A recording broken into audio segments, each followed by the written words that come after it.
Alright, so this is your college algebra final exam review. We're going to start with problem number 1. So it says solve the equation. There isn't any variables in the denominators, so we don't have any restrictions. We just need to get rid of these denominators here. So to do that, you multiply the entire equation by the least common denominator. That's the smallest number that 4, 10, and 5 will go into. So that's going to be 20. So I'm going to multiply all three terms by 20, and that would give me 20 times x plus 9 over 4 equals 20 times 21 over 10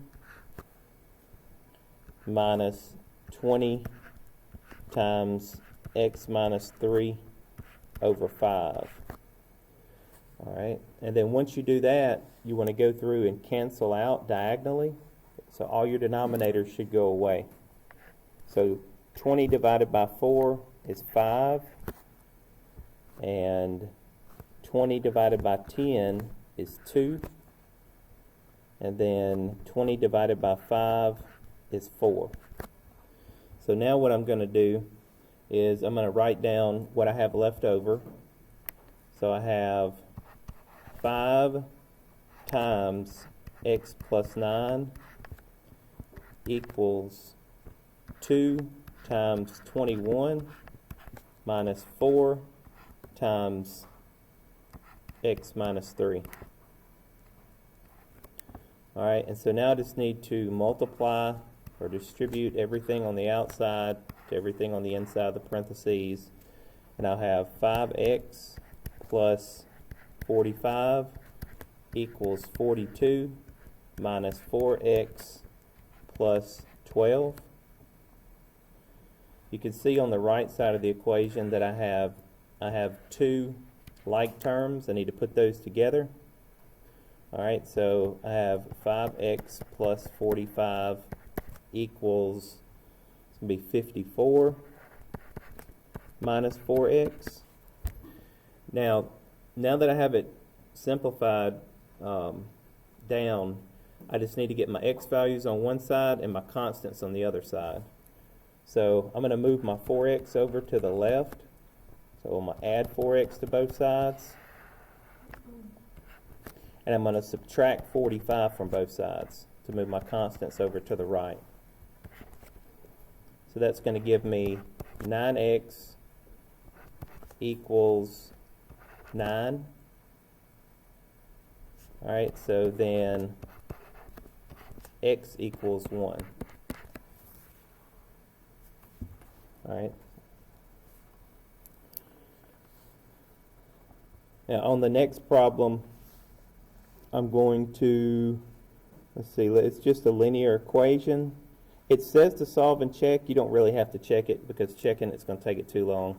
So what you want to do is, it looks like I need to distribute on the left side. So I'm going to go ahead and do that.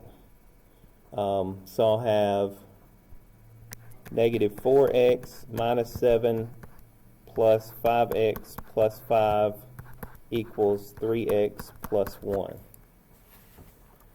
Alright, so you need to combine like terms on the left side before you do anything. So you see I have a negative 4x and a positive 5x, so that'll be a positive 1x.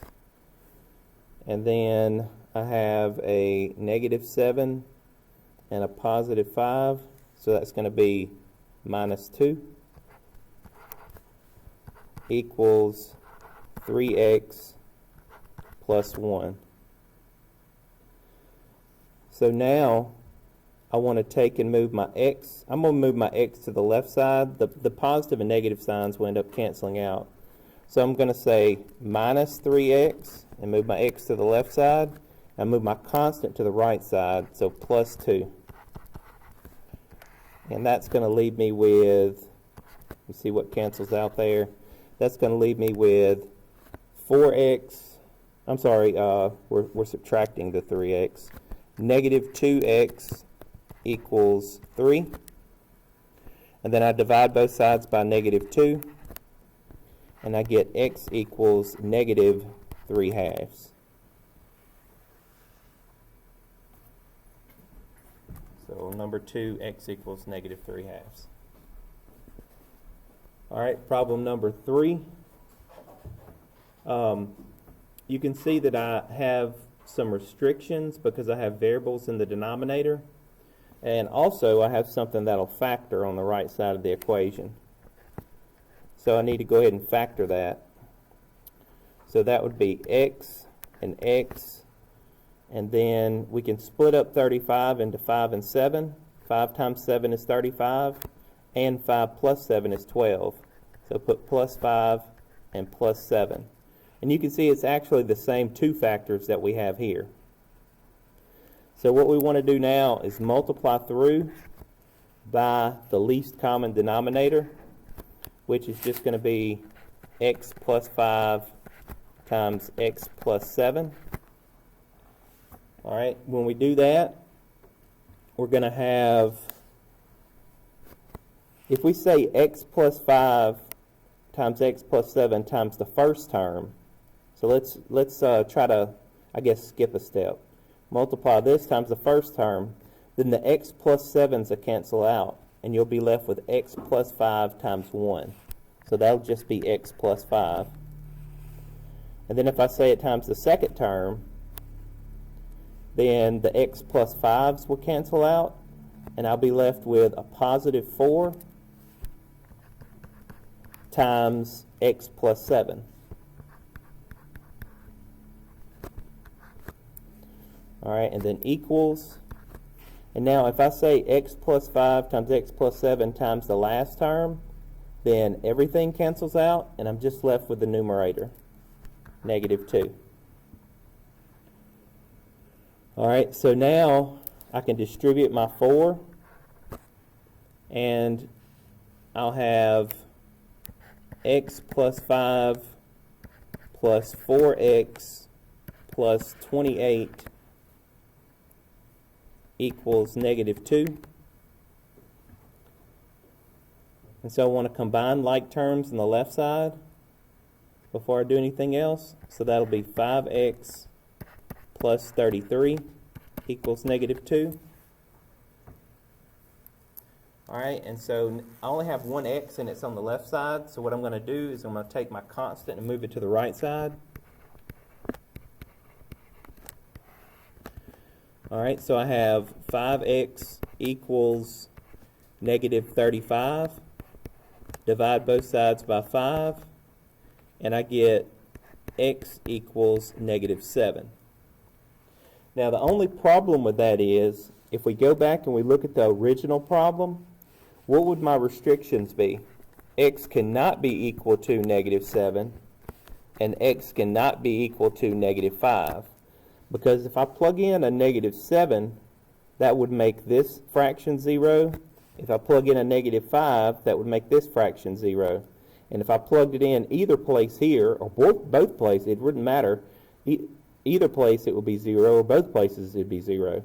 And we can't divide by 0. So since we got an answer of x equals -7, and that was one of our restrictions, then the answer is no solution. So no solution is the 0 with a slash through it.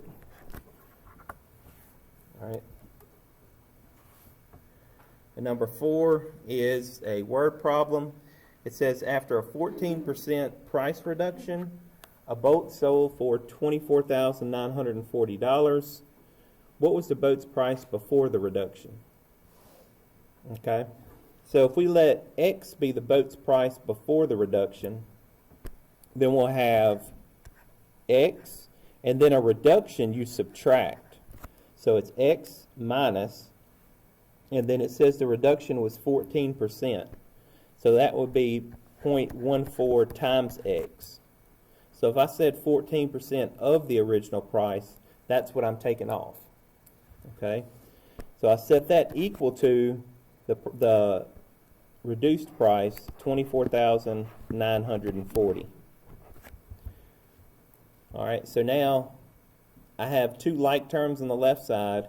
This is a 1x, and I have a negative 0.14x. So in your calculator, you can say 1 minus 0.14, or just do it in your head, and you get 0.86.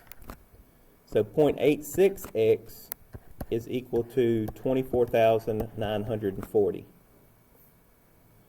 Now we divide both sides by 0.86. All right, and you definitely want to do that in a calculator because it'll be a lot faster. But if you do 24,940 divided by 0.86, you'll get 29,000. So x is equal to 29,000. That's how much the boat cost before the reduction.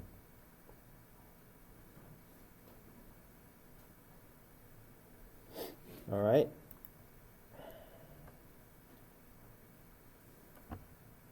So now let's look at the next problem. It is a division problem with complex numbers. So remember, when you do a division problem with complex numbers, you have to multiply the numerator and denominator by the conjugate, the complex conjugate of the fraction. So the complex conjugate is going to be 5 minus 2i. So that's what I want to multiply the numerator and denominator by, 5 minus 2i. So in the bottom, in the denominator, there'll be a shortcut, but in the numerator, you just have to multiply it all the way out. So 3i times 5, that's 15i, and 3i times negative 2i is negative 6i squared, over, now when you multiply the denominator, anytime you multiply conjugates, the outer terms and the inner terms cancel out. So all we have to do is multiply the first terms, so 5 times 5 is 25, and multiply the last terms. So it's a positive 2i and a negative 2i. That's going to be a negative 4i squared. Now, with complex numbers, whenever you have a I squared, you want to plug in a negative 1. So I'm going to plug in a negative 1 right there, and I'm going to plug in a negative 1 right there. And when you do that, that's going to make the 6 a positive 6. And I'm going to write it first because we always write our real number first. And then I'll have plus 15i over, and when I do that in the denominator, that's going to be a positive 4. So what's 25 plus 4? That will be 29. Now I don't leave my answer like that because I want to write a real part and an imaginary part. So I have to use termwise division and say 6 over 29, and then it's plus 15i over 29. All right, so that's my answer.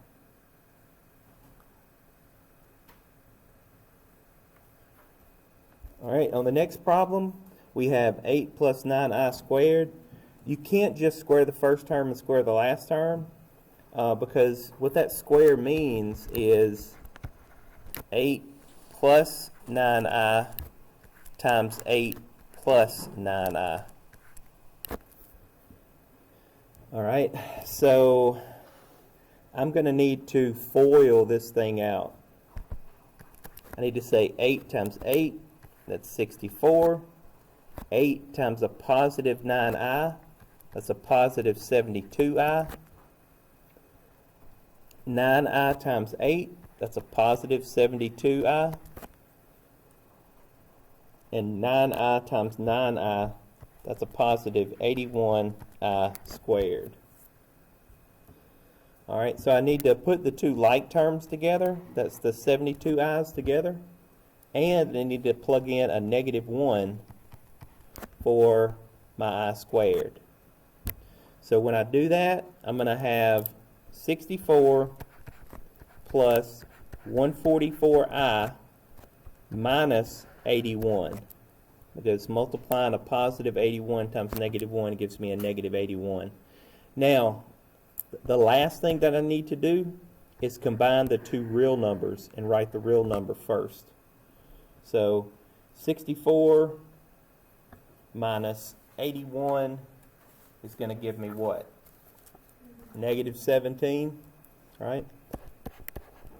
And then I'll have plus 144i. So that's my answer, my real part, and then my imaginary part. It's my complex answer. All right, problem number 7 says to solve the equation by the method of your choice. It's a quadratic equation. I'm going to rewrite it over here to the side.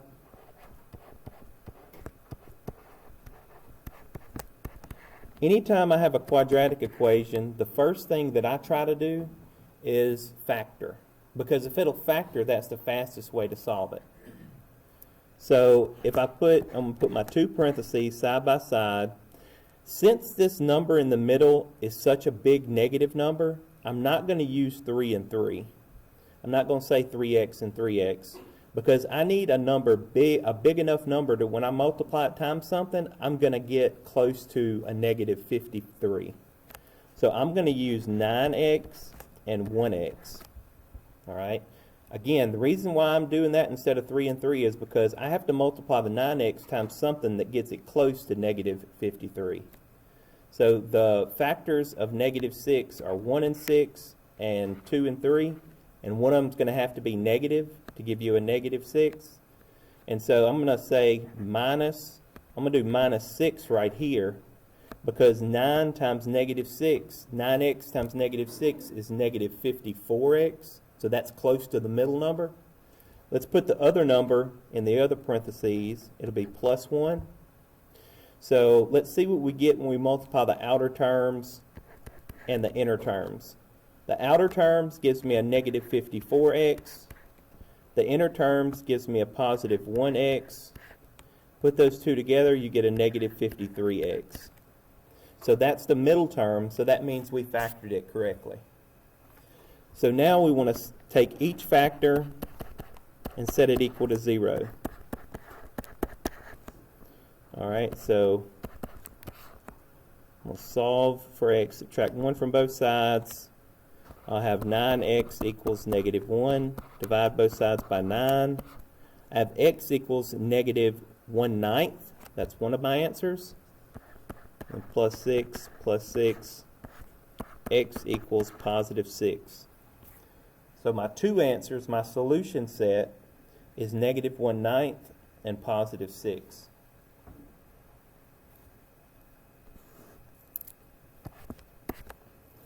All right, on the next problem, it says solve the polynomial equation by factoring. All right, there are 4 terms. Whenever you have 4 terms and you go from highest power to no power, then we usually have to factor by grouping. So we're going to group the first 2 terms together and factor out the greatest common factor, and then group the second 2 terms together and factor out the greatest common factor. The main thing is that we have the same thing in the sets of parentheses whenever we factor. So let me show you what I'm talking about. So we have a x cubed plus 2x squared. I need to factor an x squared out. All right, so whenever I do that, when I factor the x squared out, that's going to leave me with x plus 2. So that's what I want in my other set of parentheses, so that this will work by factoring by grouping. So the other 2 terms were negative x and negative 2. So I want to factor out a negative 1 out of those 2 terms, and that would leave me with x plus 2. So in order to get the same thing in both sets of parentheses, I had to factor a negative 1 out of the second 2 numbers. The second 2 terms. So now what we do is we make 2 parentheses side by side, and what's on the outside of each parentheses we put inside of one of the parentheses, and what's on the inside of each parentheses we put in the other parentheses. So that's how it would factor. Now I could factor x squared minus 1, but if I'm solving this equation, I can just solve that by the square root property. I don't have to factor that one as well. So I'll say x squared minus 1 equals 0, and x plus 2 equals 0. When I solve this one, I can use the square root property and just move the 1 over. So I'll have x squared equals 1, and take the square root of both sides of the equation. And when you take the square root of both sides of the equation, remember you need to put a plus or minus in front of one side. So this is going to be x equals plus or minus, and the square root of 1 is just 1. So that's positive 1 and negative 1. That's two of my answers.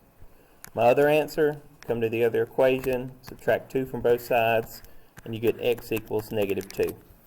So my three answers are negative 1, positive 1, and negative 2.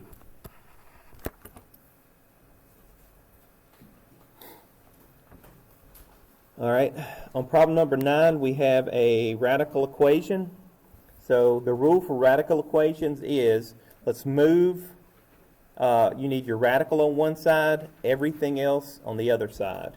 Well, it's already set up like that. So after you have it set up like that, you square both sides of the equation. Now when I square the left side of the equation, that's just going to get rid of the radical. So I'll have 24x minus 24. Now to square the right side of the equation, you actually have to square x plus 5. So I'm going to come over here to the side and say x plus 5 times x plus 5. So I can't just square the first term and the last term. I have to FOIL it out. So that'll be x squared plus 5x plus 5x plus 25, or x squared plus 10x plus 25. All right, so that's what the right side of my equation is going to be equal to. X squared plus 10x plus 25. All right, so now I see that since I have an x squared, that's a quadratic equation. The way we solve a quadratic equation, there's a lot of ways, but the fastest way to solve a quadratic equation is to set it equal to 0 and try to factor. And if it factors, that's the fastest way. So I want to move the 24x over, so I'm going to subtract 24x from both sides. Then I want to move the negative 24 over, so I'm going to add 24 to both sides.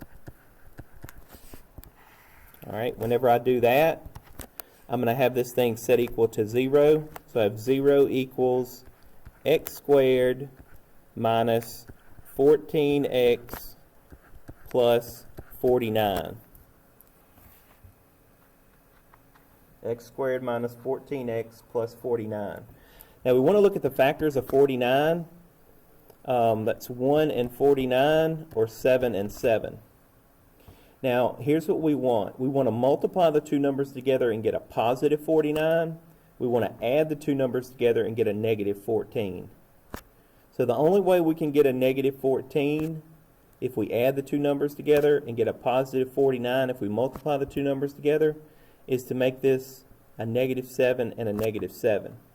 So this equation right here is equal to x minus 7 times x minus 7. So we're going to get the same answer for both of those factors. So you only have to solve it once. You don't have to solve it twice, of course. So x minus 7 equals 0. Add 7 to both sides. So x equals 7. All right, now with radical equations, you always have to go back and check your answer, because sometimes whenever you square both sides of the equation, it messes things up a little bit.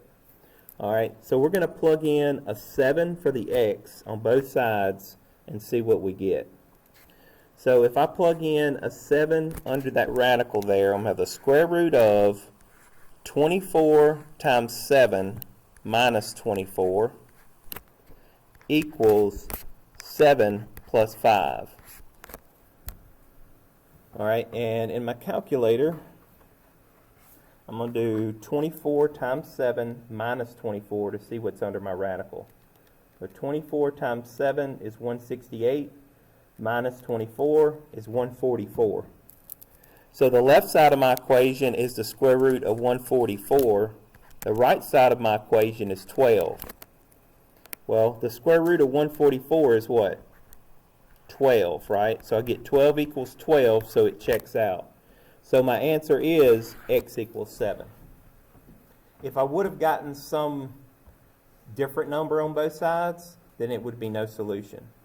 But that's really, that and logarithms are the only ones that you have to check and make sure that the answer checks out. Okay?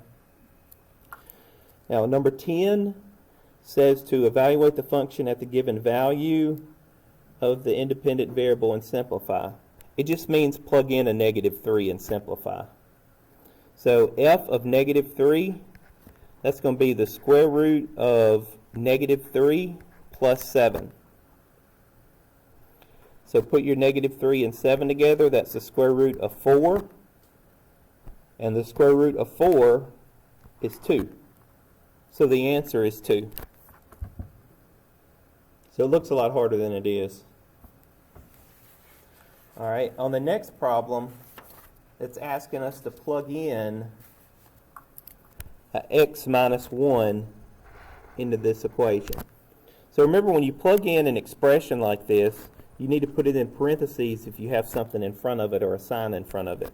So there's a 2 in front, so it's going to be 2 times x minus 1, and then minus 1. All right, so I distribute my 2. I'm going to have 2x minus 2 minus 1. And then put the two constants together. I'll have 2x minus 3. That's my answer. 2x minus 3.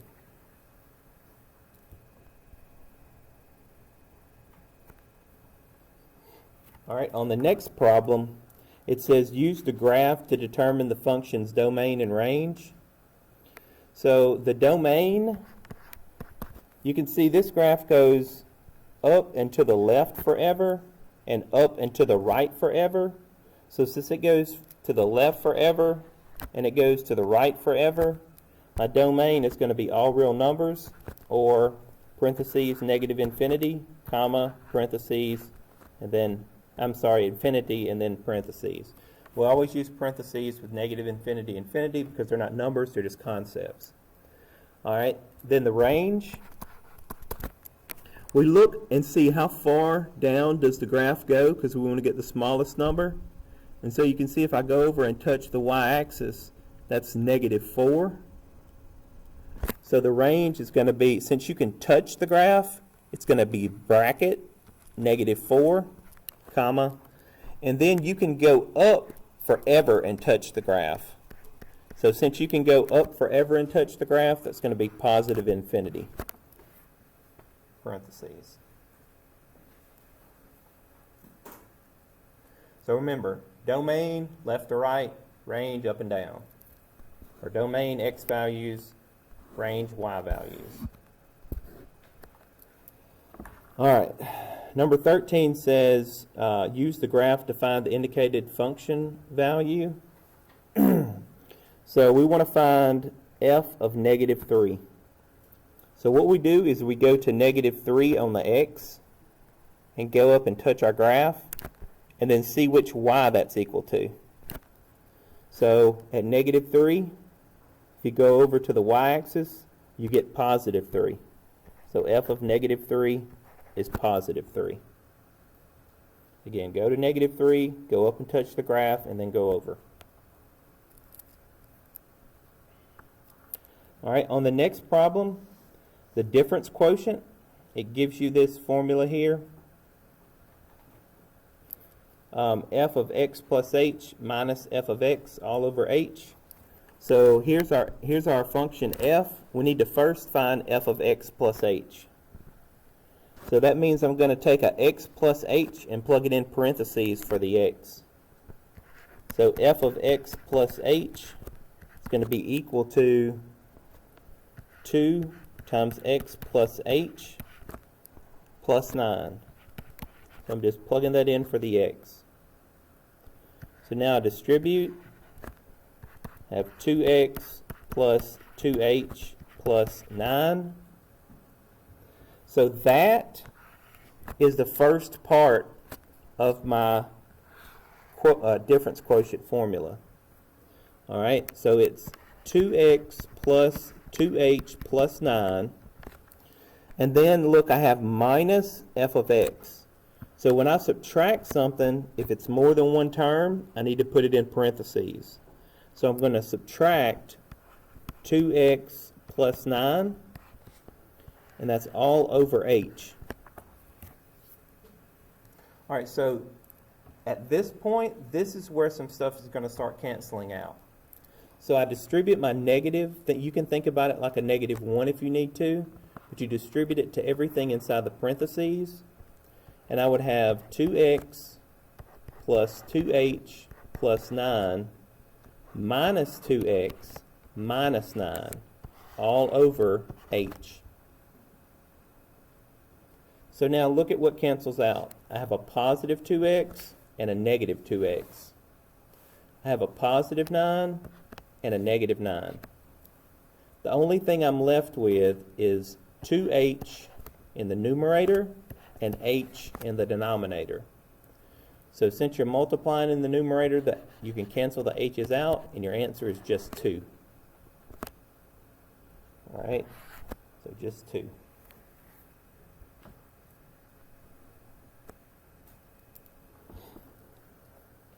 All right, the next problem is a piecewise function. So the way we work out a piecewise function, we look at the number that we're going to plug in. You see, I'm going to plug in a 4. So I need to see which condition does that meet. These are the conditions over to the side of each equation. So we have to decide, is 4 less than 3, or is 4 greater than or equal to 3? And I believe we all know that 4 is greater than 3. So that means we use the bottom equation and plug in a 4.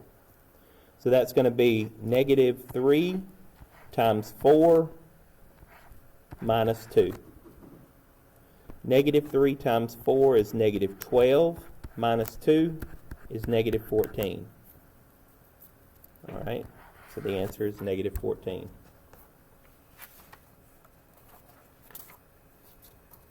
All right, the next problem is it wants us to write the equation of a line in slope-intercept form. Okay, so what we have to do for slope-intercept form, we have to first put it in point-slope form and then make it y equals. So that's y minus y sub 1 equals m times x minus x sub 1. All right, now we're not given the slope in the problem though. We're given 2 points, but we're not given the slope. So I can label my points. This is x sub 1 and y sub 1, and this is x sub 2 and y sub 2. Since it doesn't give us the slope, we first have to figure out the slope. So remember, the slope formula is the difference in, you say y sub 2 minus y sub 1. So that's going to be 6 minus 4 over x sub 2 minus x sub 1. So that's going to be 3 minus 6. So the difference in the y's over the difference in the x's, that will give us 2 over -3. So that means that our slope is equal to -2/3. All right, so I'm going to use that slope and the first point. You can use either point, but I'm going to use the first point, and I'm going to plug it into the point slope formula and then make it y equals. So this is going to be y minus, my y sub 1 is 4, equals my m is -2/3, and then I'll say times x minus, my x sub 1 is 6. All right, so I need to distribute my -2/3 to both of those terms. So I'll have y minus 4 equals, that's going to be -2/3 x. Now, this is a -2/3 times a -6. I'm going to write that up here. It's a -2/3 times a -6. So you would think about that like -6 over 1. So negative 2 times negative 6 is positive 12. And 3 times 1 is 3. So 12 divided by 3 is 4. So this is going to be plus 4. Now I need to make this y equal so it'll be in slope-intercept form. So I'll add 4 to both sides. And I get y equals negative 2/3 x plus 8. So that's what I'm looking for. Y equals negative 2/3 x plus 8.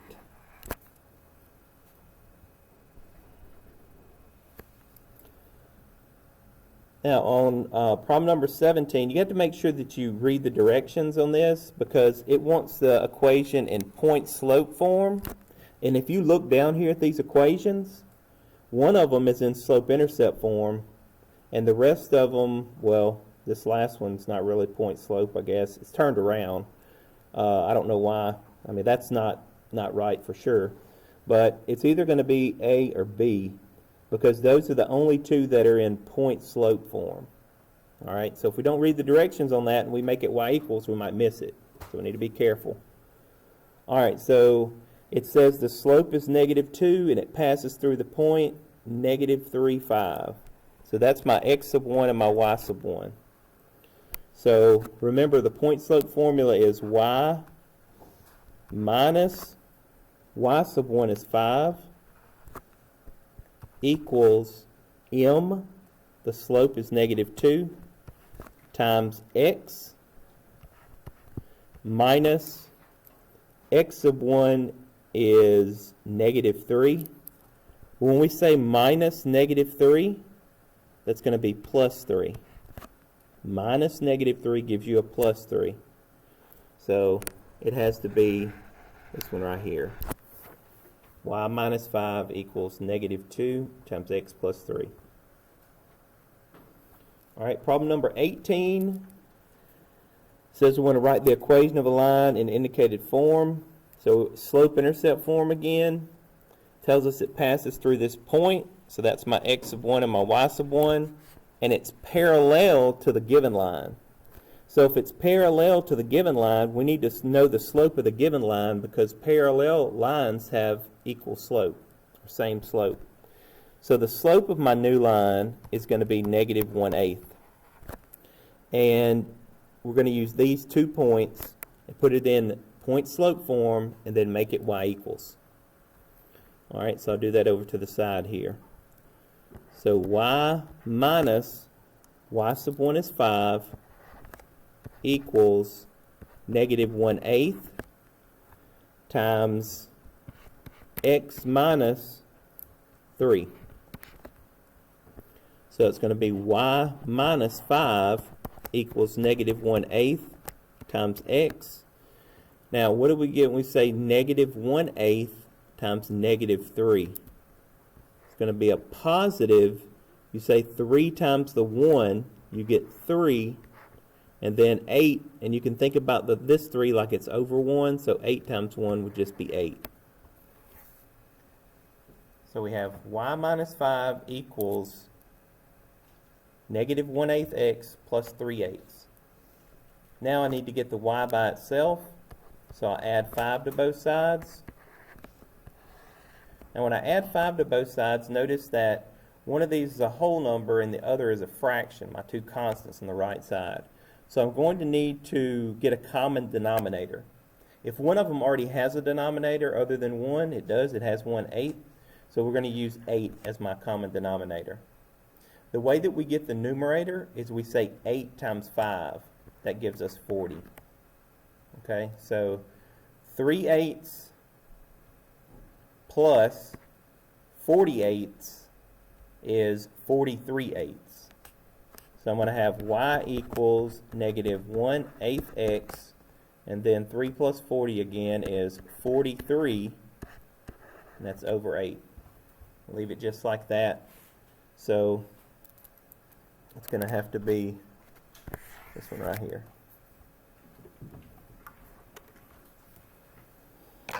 All right, problem number 19. I want to write the equation of a line in point-slope form, not slope-intercept form. That's important. and it's perpendicular to this given line. So the given line is y equals 8x plus 7.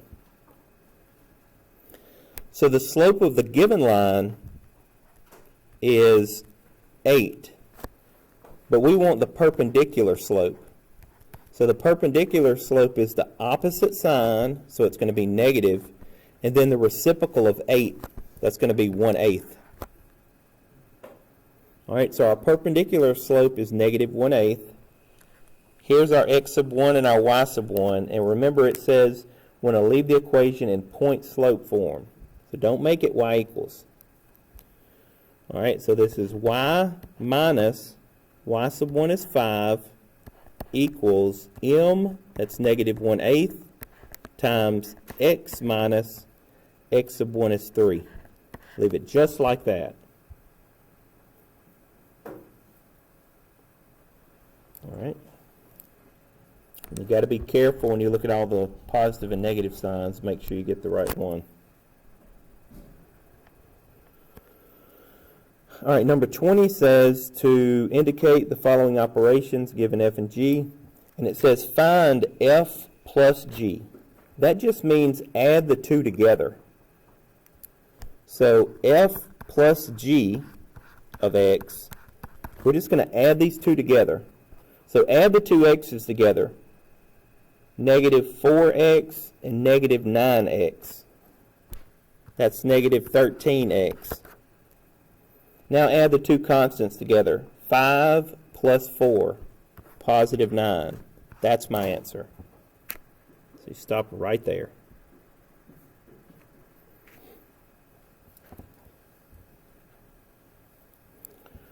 All right, problem number 21 asks us to find the domain of the function. So remember, domain is what can I plug in. So since this function is a fraction, we need to look at the denominator.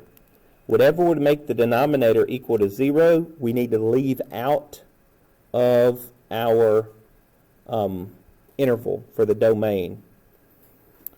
So if I set the denominator equal to 0, I get x squared equals 36.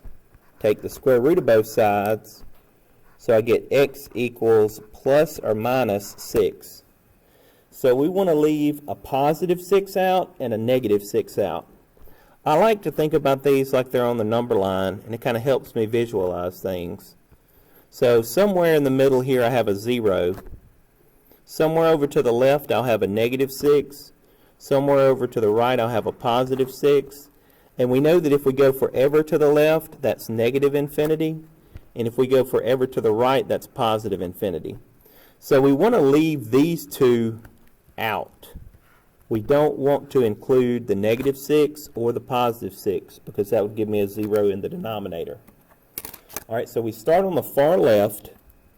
So the domain is going to be equal to negative infinity all the way until we get to negative 6, union with negative 6 to 6, union with 6 to infinity. And we make sure that we put parentheses with everything here. We put parentheses with the negative infinity and the positive infinity, and we put parentheses with a negative 6 in both of the intervals here because that leaves the number out. And we put parentheses with the positive 6 here because that leaves that number out.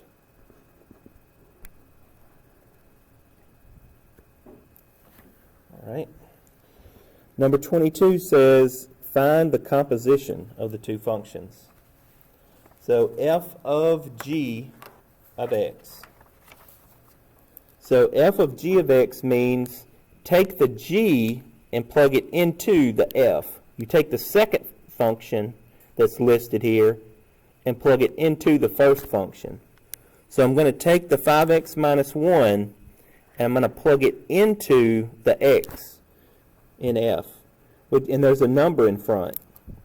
So f of g of x is going to be equal to, I have 3 times 5x minus 1 and then plus 13. Don't forget the plus 13. It's easy to forget that part. Alright, so I need to distribute my 3, and I'll have 15x minus 3 plus 13, and then I put my two constants together. So I have 15x plus 10. And that's where I stop. That's my answer. That's f of g of x.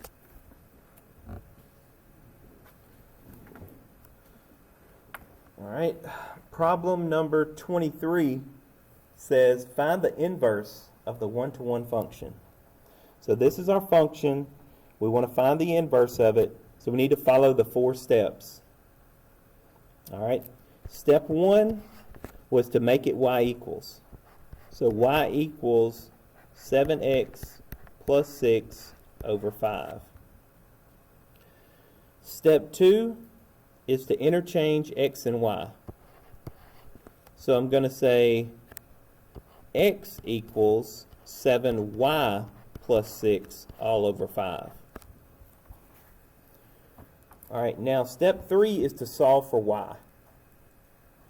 So to solve for y, I have to get rid of the 5 in the denominator first. So I need to multiply both sides of the equation by 5. And when I do that, that's going to leave me with 5x equals 7y plus 6. So I have 5x equals 7y plus 6. So let's subtract 6 from both sides. And I'll have 5x minus 6 equals 7y. Divide both sides by 7. And I have my y over here now on the right side. I'm going to flip this equation around. Alright? And so I've solved for y. It's going to be y equals 5x minus 6 over 7. Step 4 is to let y equal f inverse of x. So f inverse of x is equal to 5x minus 6 all over 7.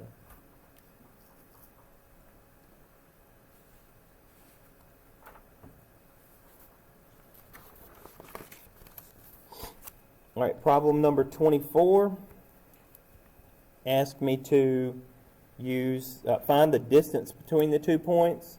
So I need to use the distance formula. It's going to be the square root of x sub 2 minus x sub 1 squared plus y sub 2 minus y sub 1 squared.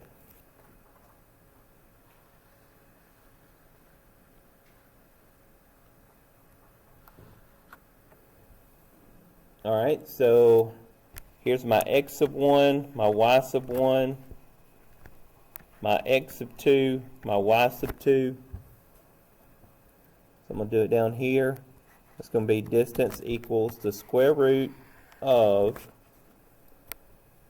x sub 2 is 2, so 2 minus x sub 1 is 4, and that's squared, plus y sub 2 is negative 7, minus y sub 1 is negative 3, squared. Anywhere I have minus a negative, I need to put plus. So now this is going to be 2 minus 4, that's negative 2 squared, plus negative 7 plus 3, that's negative 4 squared. So negative 2 squared is negative 2 times negative 2, that's 4, plus negative 4 squared, that's negative 4 times negative 4 is 16. So that's equal to the square root of 20. And then that square root, that will simplify.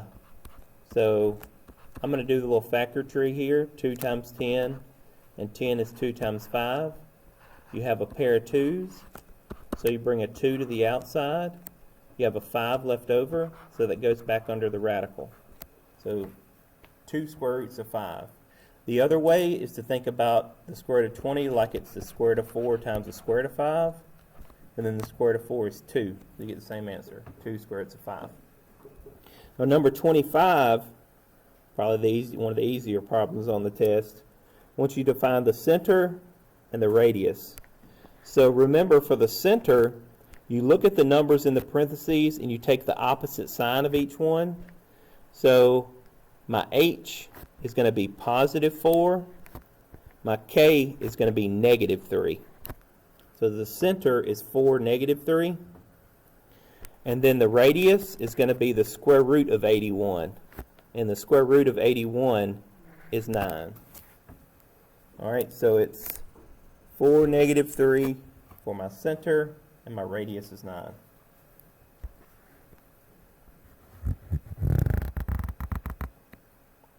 right. Now we're in the home stretch. So this one says graph the equation. Now notice that the answers, it's just two answers, A and B, but notice that the answers also give the domain and range. But if you get the graph right, you don't really have to worry about the domain and range because there's only two choices. So our center here is going to be positive 4, positive 2, and our radius is going to be the square root of 9, which is 3. So we have this little graph up here we can use. So 1, 2, 3, 4, 1, 2. So there's the center of the circle. The point, remember the first number is the x, the second number is the y. So 4, 2. And then the radius is 3. So go 3 to the right, go 3 down, go 3 up, and go 3 to the left from the center. And so then do your best to draw a circle through those points. So that's what the circle looks like. So we know that it has to be B. All right.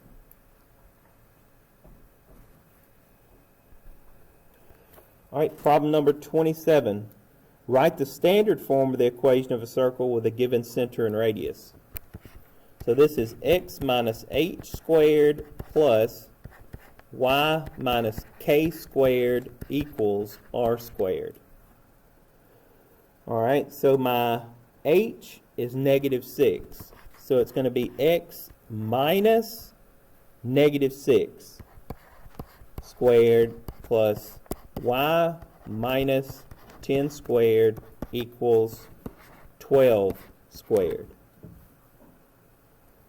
So that's going to be x plus 6 squared plus y minus 10, I left off my square, sorry about that, squared equals 12 times 12 is 144. All right, so you can see that one there.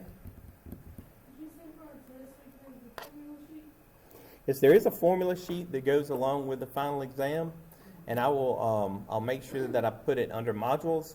But if you're taking your test in class, then I will make sure that I have a copy of it for you. But if you want to look at it, go into modules and go down to the last week, and there should be a link for a formula sheet. If there's not, I'll make sure that I put it there so you can see what it is. But basically, it's just going to be all these formulas we've been using, like the distance formula, the point slope formula, the slope intercept formula, the circle formula, all that is going to be listed for you. Okay. Don't worry about memorizing any formulas. Now, the easiest way to work number 28, have log base 5 of 125, is to change 125 into 5 to a power. All right, and so if you play around on your calculator, you can see that 125 is 5 to the third power. 125 is 5 times 5 times 5. So now that the base of the logarithm and the base of the number are the same, the answer is the power. The answer is just 3.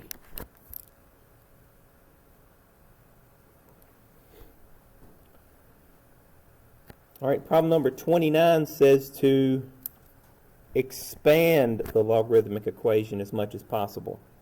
So I'm first going to use the quotient rule. So I have log base 6 of the numerator, which is x to the 4th, minus log base 6 of the denominator, which is y to the 6th. Now I take and use the power rule on both of these and move the powers in front of the logarithms. So this is going to be 4 times log base 6 of x minus 6 times log base 6 of y. All right. Now problem number 30 says, solve the equation by expressing each side as a power of the same base and then equating the exponents. So that just means we want to make a 3 on both sides, because you can't change 3 into anything. All right, so we have 3 to the 1 plus 2x power. Now 27 is 3 to the 3rd power. If you say 3 times 3 times 3, you get 27. Now you set the two powers equal. So I have 1 plus 2x equals 3. And solve for x. So minus 1, 2x equals 2, divide by 2, x equals 1.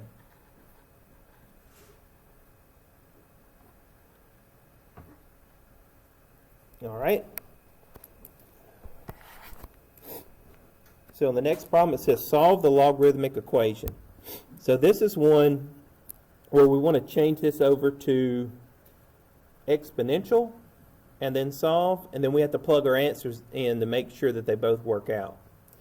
So remember, y equals log base b of x means b to the y equals x.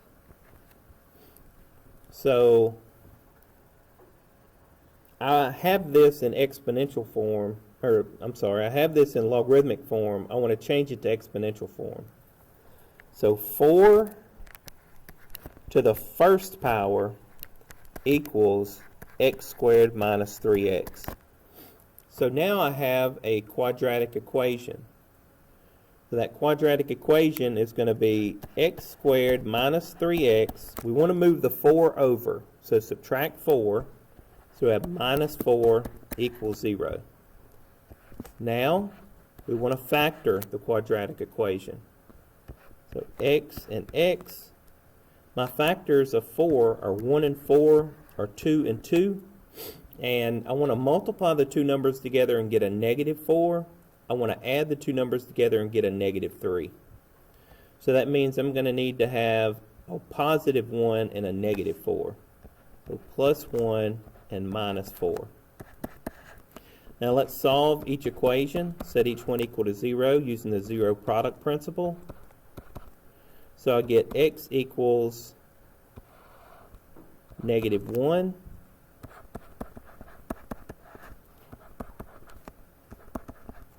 and I get x equals positive 4. So what I have to do now is I have to go back and plug those answers in and make sure that I'm not taking the logarithm of 0 or the logarithm of a negative number when I plug them in. So first let's plug in a negative 1. So if I'm going to plug in a negative 1 for both of these x's here, I would have negative 1 squared minus 3 times negative 1. Negative 1 squared is 1, and negative 3 times negative 1 is positive 3. So 1 plus 3 is 4. So it's okay to plug in a negative 1, so that's for sure an answer. Then I want to plug in a 4. So if I plug in a 4, I'll have 4 squared minus 3 times 4. 4 squared is 16, so it'll be 16 minus 12, which is equal to 4.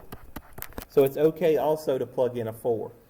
So we have two answers on this logarithmic equation, negative 1 and positive 4. All right.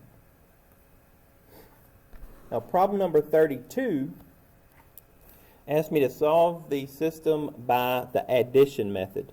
That's to me, I call that the elimination method. If we look up here at our two equations, I'm going to write them down again down here so I can work with them.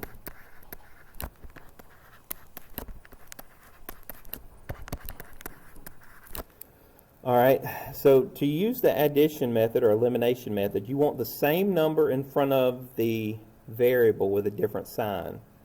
Since my x has a 1 in front, it's the easiest one to manipulate. So if I multiply this entire top equation times 5, then my first term is going to be a 5x, which is what I need if I have a negative 5x to use the addition or elimination method. But I need to remember I have to multiply that 5 times every term.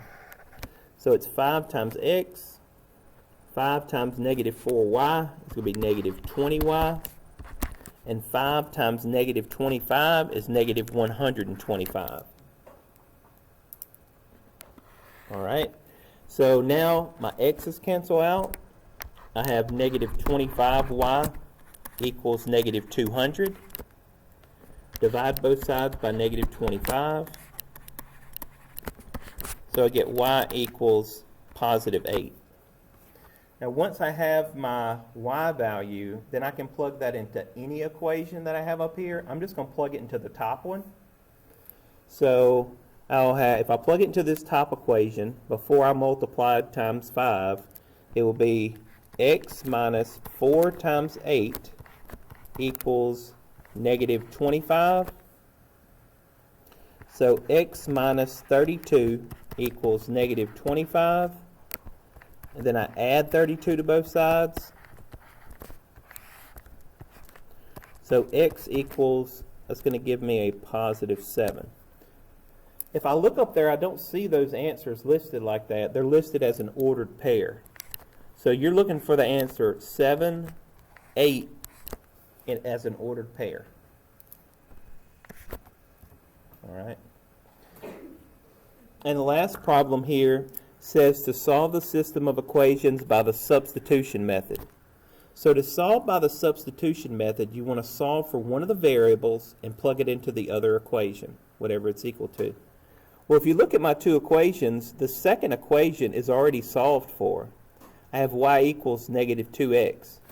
So I just need to take the negative 2x and plug it in for the y in the other equation. So I'll have x minus 2x equals 3. X minus 2x is negative x. So I have negative x equals 3. Divide both sides by negative 1 and have x equals negative 3. So once you've solved for x, then you want to take that value and plug it into the equation where you had the other variable already solved. See where I have y equals negative 2x? You want to plug it in right there. So y equals negative 2 times negative 3, which is positive 6. And then I want to write that as an ordered pair. So that's the ordered pair negative 3, positive 6, which is B, negative 3, positive 6.